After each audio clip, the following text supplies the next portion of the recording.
నమస్కారం అండి. This is #you. Pithapuram నుంచి వర్మ గారిని తొలగించారు. కొత్త కమిటీ ఫామ్ చేస్తున్నామని చెప్పారు. ఇన్ఛార్జ్గా ఉన్న వర్మ గారిని తొలగించడంతో ఆయన ప్రెస్ ముందుకు వచ్చి మాట్లాడుతూ బోరుమన్నారు. ఆఖరికి మాటలు మాట్లాడలేక మధ్యలోంచి లేచి వెళ్ళిపోయారు. ఎడిటర్ ఒకసారి అయ్యిండి అని ఎలా లేచి వెళ్ళిపోయారు. సీటు రాకపోవడం అన్నది కూటమిలో ఎవరికొవరికి నష్టం జరుగుద్ది. 20-30 సీట్లలో నష్టం ఎక్కడ జరిగినా అక్కడ ఉన్న పార్టీకి సపోర్ట్ చేయాలి. ఏ నిర్ణయం తీసుకుంటే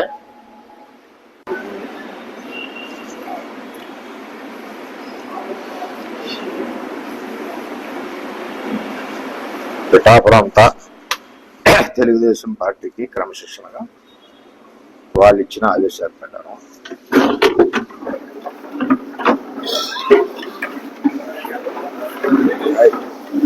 ఇది బాధాకరమైన సిచ్యువేషన్. పిఠాపురంలో ఉంటే వాళ్ళు కానివ్వండి, నెటిజన్స్ అవనండి, ఈయన పట్ల సానుభూతి వెల్లువెత్తుగా పొంగింది. ఒక రకంగా చూసుకుంటే వర్మ గారు కంచుకోటలా నుంచున్నారు. కానీ ఈరోజు ఆయన బాధపడటం చాలామందికి హర్షదాయకంగా లేదు. కానీ వర్మ గారు తను మాట్లాడే మాటల్లో క్లియర్గా వెల్లడించారు. లోకేష్ గారు ఫోన్ చేసిన తర్వాత ఈ డెసిషన్ తీసుకున్నారు. కానీ పిఠాపురం నుంచి వదిలేయటం ఒక రకంగా భావోద్వేగానికి గురయ్యారు వర్మ. ఆయన్ని పిఠాపురం నుంచి తొలగించేటప్పుడు ఆయన కారు ఎక్కి పార్టీ ఆఫీస్ నుంచి వెళ్ళిపోతున్న తరుణం జనాలు మర్చిపోలేరు. ఆయన సమ్మతితోనే ఈరోజు ఇక్కడి నుంచి ఇన్ఛార్జ్గా తొలగించారు అన్న తర్వాత కొంతవరకు అక్కడ టీడీపీ కార్యకర్తలు అవనండి, శ్రేణులు అవనండి కొంచెం సొలాస్కి వెళ్ళారు. కానీ వర్మ గారు భావోద్వేగానికి గురవటం మాత్రం చాలామంది హర్షించలేదు. ఇప్పటిదాకా వర్మ మనం చూసుకుంటే ప్రోటోకాల్ ఇష్యూస్ అవనండి ప్రతి దాంట్లోనూ ఆయన పోరాడుతూనే ఉన్నారు. టీడీపీ స్థానిక బలం వల్లే పవన్ కళ్యాణ్ గెలవటానికి తోడ్పడగలిగాం. ఆ స్థానిక బలాన్ని ఈరోజు మీరు తుడిపేస్తుంటే ఎలా?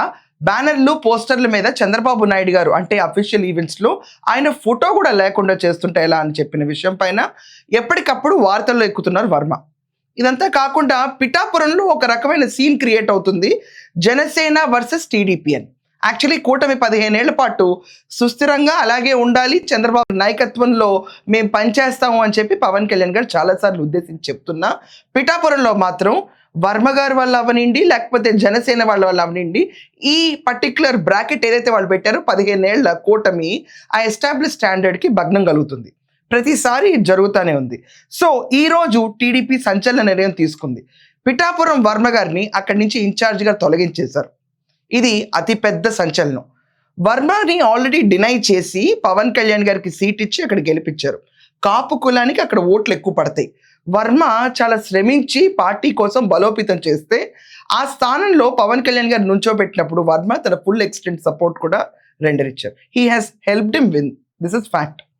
సో పిఠాపురంలో చివరికి ఏ పరిస్థితికి వచ్చిందంటే ఆనాడు జనసేన పెట్టిన సభలో మా గెలుపుకు కారణం ఎవరు అనుకుంటే అది వాళ్ళ కర్మ అని నాగబాబు అన్న స్టేట్మెంట్ దగ్గర నుంచి మొన్న వర్మని పెద్దబాబు అనే జనసేన క్యాండిడేట్ తోసివేయటం దాకా ఎదిగింది. ఇది చివరికి చంద్రబాబు నాయుడు గారు నోటీస్ దాకా వెళ్ళింది. ఆయన మొన్న నేషనల్ వర్కింగ్ ప్రెసిడెంట్గా నారా లోకేష్ గారిని అనౌన్స్ చేస్తున్నప్పుడు పోస్టర్ల దగ్గర, బ్యానర్ల దగ్గర, ఫోటోల దగ్గర గొడవల్ని ఉపేక్షించినన్నారు.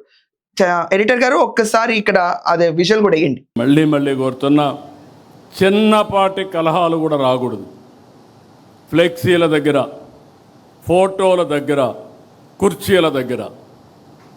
నేను I'm very clear on that.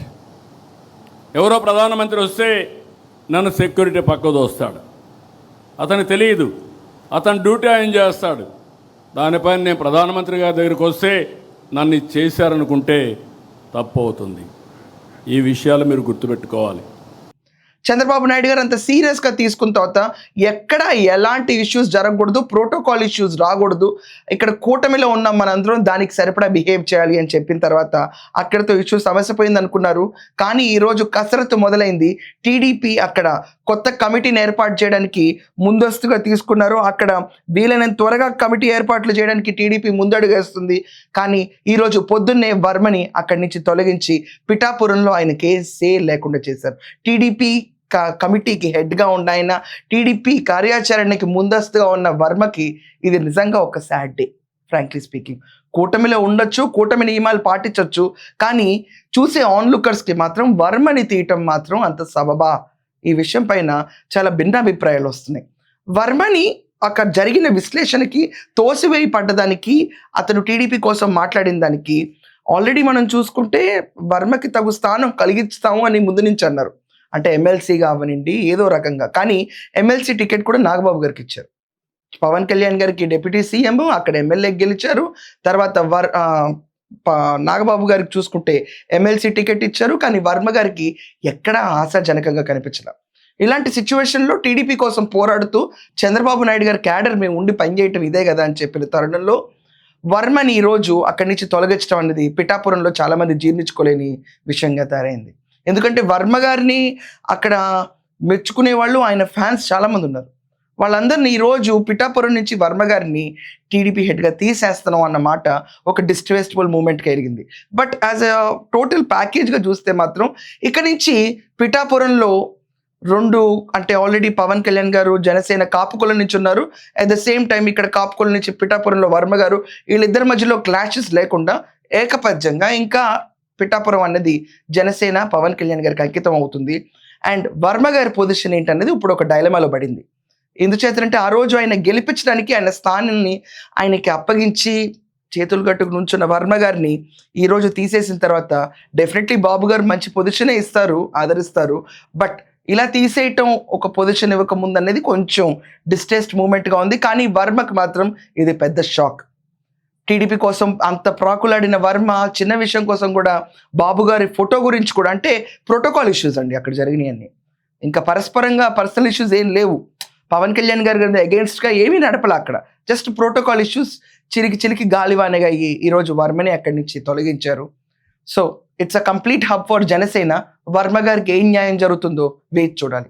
Me opinions ఏంటి వర్మ గారిని తొలగించడంపై ఖచ్చితంగా కమెంట్స్లో రాయండి. That's all for now. Thank you.